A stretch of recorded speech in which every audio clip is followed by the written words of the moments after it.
দক্ষিণাঞ্চলের অর্থনীতিতে নতুন সম্ভাবনার দুয়ার খুলতে 2016 সালে যাত্রা শুরু করে দেশের তৃতীয় সমুদ্র বন্দর পায়রা। তবে দীর্ঘদিন ড্রেজিং জটিলতা, নাব্য সংকট এবং বিভিন্ন অনিয়মের অভিযোগে সম্ভাবনার চেয়ে বেশি আলোচনায় ছিল বন্দরটি।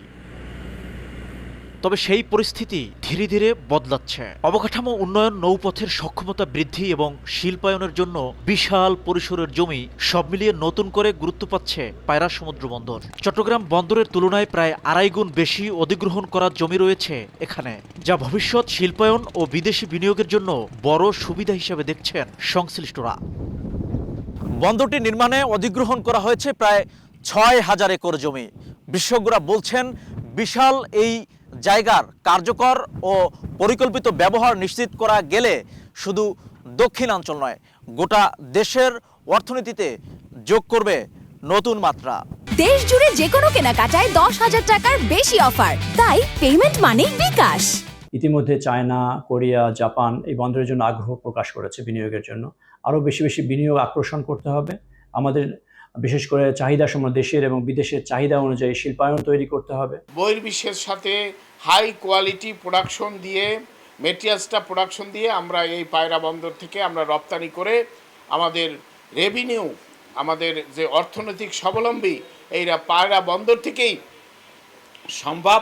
বন্দর কর্তৃপক্ষ বলছে, আন্তর্জাতিক নৌসংযোগ, আধুনিক মাস্টার প্ল্যান এবং বিনিয়োগের উপযোগী প্রস্তুত জমির কারণে দেশি বিদেশি বিনিয়োগকারীদের আগ্রহ ক্রমেই বাড়ছে।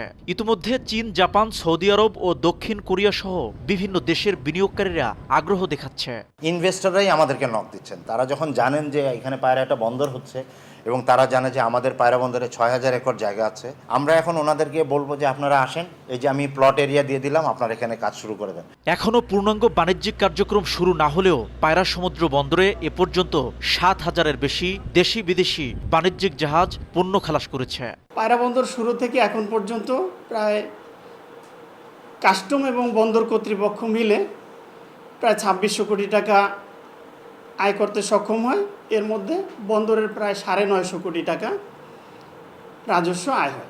বন্দর কর্তৃপক্ষের আশা, আন্ধারমানিক নদীর উপর নির্মাণাধীন 6 লেনের সেতুর কাজ শেষ হলে আগামী বছরের শুরুতেই পূর্ণাঙ্গ কার্যক্রমে যাবে দেশের তৃতীয় সমুদ্র বন্দর। তখন শিল্পায়ন, কর্মসংস্থান এবং বিদেশি বিনিয়োগে নতুন অধ্যায়ের সূচনা হবে দক্ষিণাঞ্চলে। শিকদার জাবির হোসেন, সময় সংবাদ, পটুয়াখালী।